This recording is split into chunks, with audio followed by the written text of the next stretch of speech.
14 বছর কাটল, কেউ কথা রাখেনি। মুর্শিদাবাদের বেলডাঙ্গায় কলেজের জন্য স্থানীয় মানুষের দান করা 19 বিঘা জমি পড়ে রয়েছে খণ্ডাহার হয়ে। কলেজের জমিতে এখন চলছে গরু ছাগল। 2011 সালে বাম আমলে শিলান্যাস হয়েছিল ভাবাতা কলেজের। তারপর তিনবার ক্ষমতায় এসেছে তৃণমূল কংগ্রেস সরকার। বেলডাঙ্গা কলেজ পায়নি আজও, অথচ এরই অদূরে বাবরি মসজিদ তৈরির তোড়জোড় চলছে। অর্থাৎ শিক্ষা অপেক্ষা করে থাকবে দশকের পর দশক ধরে। ধর্মীয় মেরুকরণের রাজনীতির ঘূর্ণিপাক ক্রমশই জোরালো হবে। জন্ম নেবে শামসেরগঞ্জের হিংসার মতো ঘটনা। সাধারণ মানুষ কি তাই চান? তারা কিন্তু বলছেন মসজিদ নয়, বরং চাই কলেজ। বাম আমলে এটা উত্থাপন হয়েছিল, বাম আমলে বাম চলে গেল, তৃণমূল এলো, এটা করলো না। এই যে দুদিন আগে যে একটা উত্তাল উঠেছে যে মসজিদ হবে, মসজিদ বাদ দিয়ে যদি আমাদের এখানে কলেজটা হতো তা আমরা খুব সন্তুষ্ট হতাম এবং আমাদের গ্রামের মানুষরাও অনেক সন্তুষ্ট হতো। এখানে 18.5 বিঘা জমি দেওয়া আছে কলেজকে। এই কলেজ নিয়ে আমরা 1.5 বছর খেটেছি।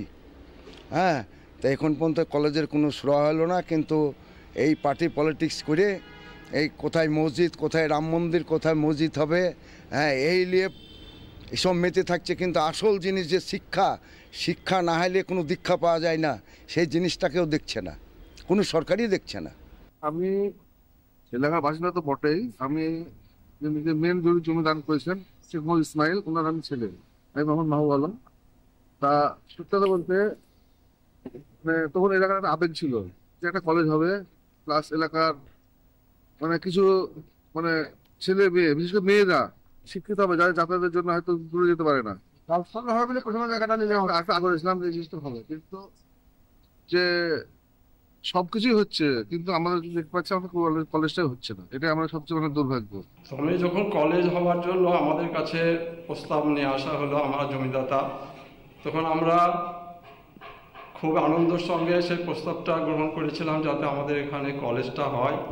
কিন্তু দুর্ভাগ্য, অনেক সেই বামফ্রন্ট সরকারও চলে গেল, তারপরে তৃণমূল সরকার এলো, 2টো টার্ম চলে গেল, 3rd টার্ম আসার প্রস্তুতি চলছে।